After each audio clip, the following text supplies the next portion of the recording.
What's a memory that still creeps you out to this day? When I was younger, I woke up with blood gushing down my cheek. I didn't feel any pain, but my face felt wet, so I went down to my parents' room and they completely freaked out.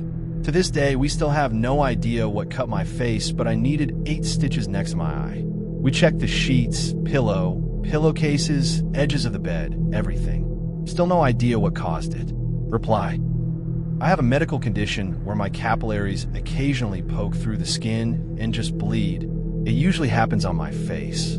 You could have the same thing. It's only happened to me about 3 times, and it's harmless. When I was a young child, I had the same dream every night for years about drowning when a huge wave swept over me and I sank to the bottom. Years later, I had a temporary job delivering mail one summer during college. I saw this old lady sitting on a front porch waiting for me. When I got up there, she looked at me and said in a foreign accent, "You drowned when Oceania sank beneath the waves." It totally freaked me out. Reply: a lot of people here on Reddit say that past lives are bullshit, but I truly believe that's what your experience has to do with. Have you ever seen yourself in a dream? Or do you just see through your eyes? I do both. And one night, I had a dream that I was a servant with red hair and pale skin. I must have been in Ireland or something. But as I looked at this woman, it felt no different than when I see myself in a dream. I knew it was me. I had a green dress on and could somehow tell that I wasn't supposed to be wearing it because it belonged to someone else. I jumped into my owner's lake or pool or something and tore the dress off and took a deep breath of the water, effectively killing myself. But it felt so peaceful, like I was relieved instead of scared. I must have had a really terrible life back then. Weird, man. I was nearly kidnapped by someone who drove up to my house and tried to entice me to come up to him in his car when I was about 5 or 6. I was playing in the yard by myself. He said he wanted me to show him on a map where a certain street was. He had his car door open and everything. Thank God I went inside to get my mom to help him because he was gone when she and I came back outside. Okay, so this happened to me last summer when I was back at my parents' house during the holidays. It was around 3 a.m. and I was in my room on my computer when I got a call from my sister. Now, that was already a little bit weird since my sister's room is just down the hallway from mine and she could have just come in my room. I went to pick up the phone and the call ended as soon as I reached it. I figured that she wanted to speak with me, so I got up and went to her room. As soon as I reached her door, she started screaming that someone was in the room with her. So I busted in, and of course nobody was there. After she stopped crying, she told me that she woke up and saw a dark shadow just centimeters from her face, and that's when she screamed. So I told her that she had called me. She told me that her phone wasn't in her room and that she had been sleeping. Sure enough, her phone was actually downstairs in her purse. The weird part is that I have a log of her call on my phone, but she doesn't. I've never managed to explain this one. When I was middle school age, around 12, I had a dream about my best friend at the time dying because she was trapped in a fire. The next day, her older sister's ex-boyfriend was caught trying to burn down their house. He was caught before any damage was done to the house. I thought my dream had maybe saved my friend, until years later in our 20s when she died in a wreck, trapped in a burning car. My grandmother swore by this story until her dying day. It was during the war in London, and my dad was a baby. She had been bombed out of her house and was staying with a friend. The friend had set her up in a room on the top floor. Anyway, she was taking my dad upstairs to bed when a figure materialized on the stairs, telling her not to sleep in that room tonight. She immediately went back downstairs and told her friend that she and my dad were sleeping in the sitting room that night. Her friend was annoyed but agreed. That night, a bomb exploded near the house and the roof caved in right on top of my dad's cot. He would have been killed. Reply: I have a very similar story. My grandma was around 7 years old and lived in Germany during World War II. Her town was getting bombed regularly. One day, her little brother kept crying and begged to stay in their neighbor's house for the night. Her parents were okay with it, and they went to stay with the neighbors. That night, a bombing run came through and their house was completely destroyed. It's crazy how close I was to not existing. When I was 13, my grandmother was dying of cancer, and my mother and I stayed at her house and took care of her during her last few weeks. One night at 3 a.m. or so, my mother ran into my room and told me that my grandmother, who was by this time completely bedridden, had entered my mother's room, woken her up, and then walked out of the room. There was no creepiness at the time, just a genuine concern for what my grandmother could possibly be doing up at 3 a.m. when she was literally days away from dying. We ran into her room, and sure enough, she had passed away. Obviously, given the shock of my grandmother dying, my mother and I didn't sit around chatting about how weird the whole experience was. But months, or perhaps even years later, I asked her about that night, and she has no memory of telling me that my grandmother was up and walking around the house. She doesn't even remember what woke her up or why she woke me up. It gives me shivers just writing about it. When I was about 12, I was sleeping on my trampoline with a friend, and we heard the bushes move behind us. We flashed our flashlight toward the bushes, and a mountain lion was lying there, stalking us. I have never run so fast in my life. There was a local kid a few years back who would have dreams about a World War II pilot that was shot down somewhere in the Pacific.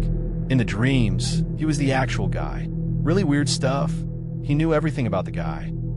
The ship's name, the pilot's call sign, his best friends, his sister's names. He could even recall conversations that the dead pilot had with his buddies. I think 60 Minutes or something like that did a special on him and checked all the information the kid had about the pilot, and it matched up perfectly. The kid had never read or watched anything about World War II before. The kid's dad wrote a book about all this stuff. Really interesting and creepy. This is from the very first comment I made on Reddit. It was pretty creepy and somewhat disturbing. When I was 15 or 16, my 3 or 4-year-old sister drank some green nail polish remover she got from the bathroom sink. It looked like mouthwash, we guess. She was imitating our parents. Our neighborhood pharmacy had an assistant rush over some Ipecac and something else, Maalox maybe I don't.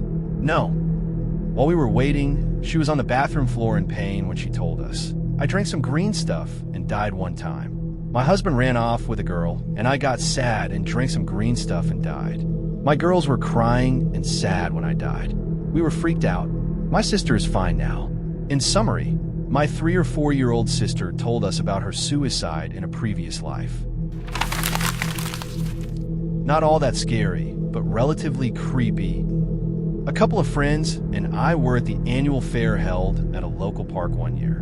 Being 14-year-old girls, we thought we would be cool and separate from the large crowd at the fair by walking along a rather long walking trail that starts at the fairgrounds and travels on for a few miles. Well, it was late in the evening and the lighting was bad. We were sitting at the entrance of a tunnel, which sat at the top of a secluded hill, when a lady with a baby approached us.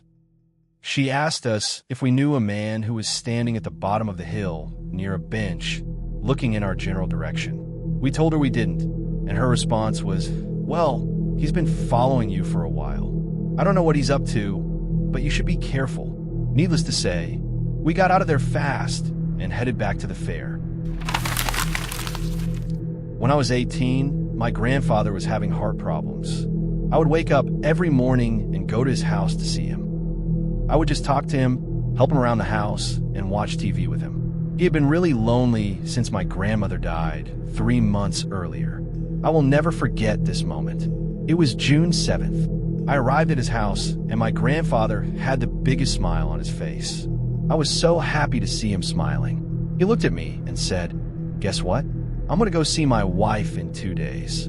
At the moment, I thought my grandpa had lost it. Believe it or not, my grandfather died 2 days later in his sleep. The thought of it is scary, creepy, and disturbing. It's like he knew he was going to die in 2 days. On a side note, the last 2 days he was alive, he was smiling and peaceful. I can't explain it. It felt like he knew something we don't know. Reply: one of my best friend's grandmother died of a heart attack. She was standing in her kitchen doing dishes or something, and some horrible tragedy was on the news. My friend doesn't remember what it was, and her grandma sighed and said, "I just want to go home." then fell over backwards dead. When I was in nursing school long ago, there was a lady who did not want to be resuscitated by any means. Later, she became mentally altered and her family gained power of attorney over her. They changed her code status from DNR to full code, even though that was not their mother's wishes. Since they had power of attorney over her, we had to follow the children's wishes. The lady went in a V-fib with no pulse or breathing. We started CPR until the code card arrived at the bedside. The doctor went to administer a shock, but the machine failed. He tried again and again. The machine would not deliver the shock. The minute she passed away, the machine worked.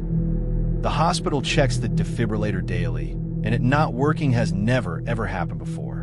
In the end, the lady ended up getting her wish of no resuscitation. Everyone was freaked out over this. I have been a nurse for 20 years and have never seen this happen before.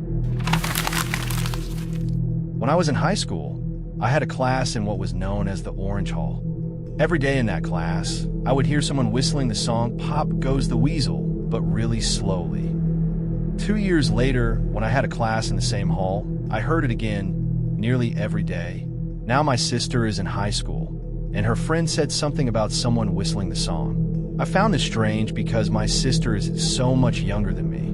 There's no way the same annoying student was still there doing this every day.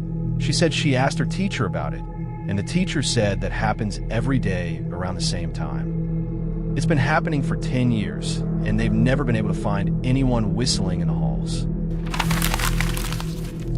A few years ago, I was walking through the woods off the beaten track a bit, and I smelled this really overpowering sweet smell. Being nosy, I pulled back the undergrowth to have a look and found a dead body. The guy had clearly been there a while and wasn't looking great, all swollen and green and black with various runny bits. The local wildlife had also been dining well for a few days. I called the police, who told me to wait with the body until they arrived. Being in the middle of nowhere, it took a while for them to arrive, and it got dark. I was just sitting there in the dark with him for a long time. It turned out he had committed suicide. For a long time afterwards, I had dreams about him where he would talk to me and not nice things. Mainly about how he was angry I had disturbed his resting place, and he wanted me to kill myself. Probably just my imagination, but it was all pretty disturbing at the time. He still turns up in my dreams from time to time, and no doubt will be tonight after typing this. One Monday evening, I was gaming with my 3 brothers. We live on the 3rd floor of an apartment building. It was around 8 p.m., so the sun was setting and the sky was still orange, but I went to crack the window open because it was getting super hot in the room. I saw this woman with a kitchen knife in her hand sitting on the hood of what I believe was her Ford Taurus. She was crying, and she was bleeding a lot. It was showing through her white shirt. She looked about 20 years old. I told my brothers to look, and at the same time, I picked up my phone and called 911. I put the phone on speaker and told the operator what we were seeing. She told us that they were already getting calls about her, and I believed her because a few minutes later we started to hear a bunch of police sirens in the distance. I've never seen so many police cars whip around the corner and surround her and pretty much the entire building. They called a SWAT truck over as well. Long story short, they negotiated with her and got her to surrender. Apparently, she had killed her abusive boyfriend and was attempting to kill herself as well by stabbing herself. But she made a recovery, and I don't know what else happened to her from there. The most bizarre stuff I've ever seen and probably will ever see. My husband is a painter. He has been working on a house where the owner mainly lives overseas, so it is vacant for most of the year. This is the first house in 20 years of painting that he feels weird in. He feels like he is being watched. Also, the doorbell, which is a gong I guess, often goes off by itself. There is never anyone at the door, and the house is set back in the woods quite a ways, so it's not kids or something. He said he hates working there and can't wait to be done with it. One random night in middle school, I woke up and had the odd feeling that something or someone was present in the house and coming toward my room. I was scared, so I closed my eyes to pretend to be asleep. I could faintly hear something come into my room, and it felt like someone was standing over me, looking to make sure I was asleep. I lay on my back with my eyes shut until the feeling passed and ended up falling asleep. I woke up in the morning to find out that our house had been robbed. I was working in a restaurant. Nice place. That night, we held a charity dinner for a youth in need type of house. The guy representing the house, a worker there, was such a nice and kind man. Every teen, there was only saying nice things about him. A good soul who was giving everything he could for these teens. At one point, they gave him a big check for the charity. I must guess it was an amount they rarely received. Well, in the excitement, that poor man had a cardiac arrest. He dropped right there on the stage, check in hand. He couldn't be brought back. He died. Seeing this was already bad enough, but the kids everywhere in the restaurant screaming and crying for hours after. Haunting. When I was serving my time as an engineer in the Merchant Navy, we used to have to clean out what are called sea chests. They're basically big filters for seawater that we would pump in to use as coolant. And if the pumps were on when we were dockside, we'd find all sorts of things like bottles, fish, crabs, etc. One day we opened up the chest, pulled out the filter, and immediately saw this gold shiny thing, which turned out to be a Rolex watch. Usually we just dump out the filter, but with the mitigating circumstances, we went through it thoroughly and found a piece of shirt with a cufflink still attached, and last but not least, a nicely rotted finger. The police ended up closing off the dock and dredging it, but never found anything in the end. My brother, after his overdose. Dude looked like a translucent bluish-red color, covered in his own puke, jaw clenched shut. My dad and I thought he was dead, but we worked on him anyway. I'm pretty sure I chipped some of his teeth, prying his mouth open. I cleared his airway. My dad and I traded compressions until he sent me outside to flag down the ambulance. And that fucking goober survived. He's been sober from hard drugs for over 7 years. Sober from drinking for over 5 years. 2 beautiful daughters and a wife. When Grandpa died, almost all the family was with him, gathered around his bed. He was 98, and we were waiting for the doctors because he was suffering. On the nightstand, we had put some candles. Just a few seconds after he died, the candle flames started burning so intensely. The height was like 10 times bigger. It lasted about 10 seconds before the flames came back to normal size. I don't know if it was Grandpa's soul leaving his body that acted like some kind of combustion. I don't know, but it was weird and had no explanation. All my uncles saw it, but no one talked about it after that. It wasn't what I saw, but what I heard. I lived down the street from our town's cemetery. My buddies and I would walk around on the paths in the cemetery. Every now and then, I'd see a car in the cemetery when walking, but it was more or less always empty. One day, my 3 friends and I were walking up a small hill in the cemetery, and we all heard a knocking sound, exactly like someone knocking on a door. It was just one loud knock, knock, knock, just feet away from us, and then nothing. I looked at my friends, and we all asked if the others made that sound. None of us did and couldn't have. We were in the middle of a road, and the closest tree or grave was about 15 to 20 feet away. We looked around at the houses, and no one was outside who could have made the noise. It was creepy, and I have no idea how the sound was created. I was at a stoplight, waiting to make a left turn. There are 2 turning lanes. I am in the inner lane, and another car is in the outer lane. The light turns green. As I'm turning, the car in the outer lane speeds up and makes a U-turn, but loses control and is about to hit me. Bracing for impact, I honked at the car and slammed the brakes in hopes of minimizing the collision. I feel a cold splash from the iced tea I had in the cup holder and look down. When I look up, the light is still red, and my car and the other car are still waiting behind a traffic white line. When it turns green, I don't press the gas pedal, and sure enough, the car in the outer lane speeds up and almost hits the inner cement island trying to correct the U-turn. As I wait, I look down and my tea is spilled all over. I don't know what or how it happened, but it freaked me out for days. I have no explanation for what happened. Needless to say, I now drive further to avoid that left turn. I've told this story in more detail before, but one day my husband and I lost somewhere around 6 to 7 hours of time while driving. The car's engine cut out in the middle of nowhere east of the Cascades. The car restarted fine after about 15 minutes, and we kept going. Then we noticed the light was fucking weird and wrong. Like reddish and dim. It was many, many hours later than we expected. There is no chance I stood in the sun outside the car for hours on end. I'd have been crispy fried. It was nearly 100 degrees during the day. The car was dead, so I wouldn't have been sitting and sweating in it for 7 hours either. And we definitely know what time we passed through certain points on the route, based on stops, gas, pizza. But yeah, basically a 3.5 hour drive became a 9-hour one. Somehow. Neither of us have a gap in our memories. It seemed quite seamless from our perspective.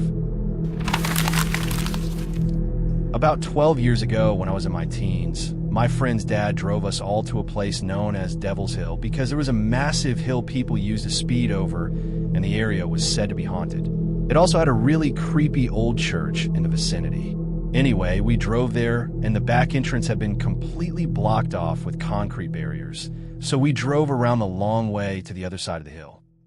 The area was starting to be developed into a housing estate, and there were partial builds throughout the estate, all fenced off. As we got halfway up the road to the opposite side of the hill, a massive crowd of what I can only describe as looking like KKK members, robes and all, appeared out of the bush and onto the road in the dead of night. The weird part is, it didn't look like a group of people walking out of the bush. It happened so much faster. 1 second the road was empty, and the next there were 50 plus things just standing there in front of us. We put the car into reverse, backed into a fence, and left as fast as we could. To this day, I still can't explain what happened that night, but we all saw it, and it comes up in conversation from time to time. So I lived in the country in Ohio, and we had hunting dogs in a kennel with dog houses that were on the tree line of the property with woods behind it. I was out feeding them one day. Well, one night I was out feeding them, and I heard this loud roar like a lion mixed with a bear. The dogs all laid down and started crying out.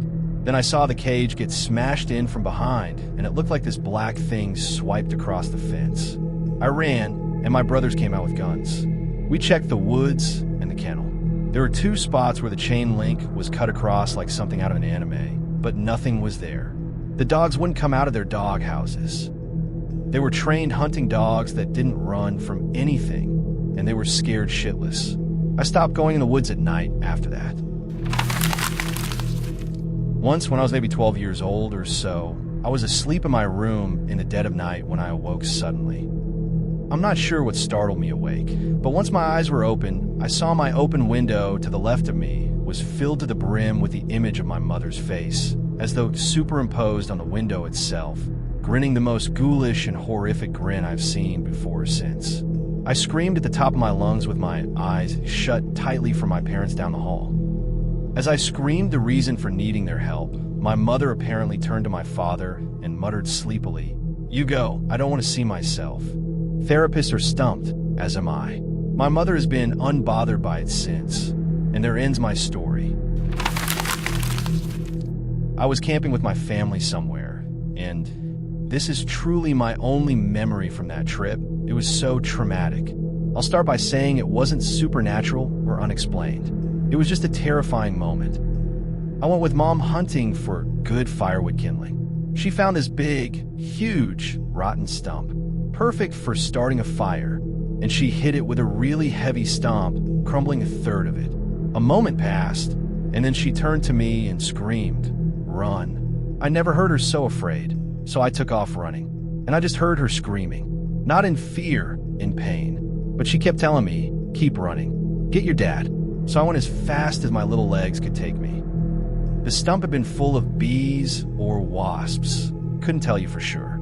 She got stung so badly that Dad had to call the ranger office and have her checked out by a paramedic. I didn't get a single sting. Mom probably saved my life. I don't think my tiny body could have dealt with all that.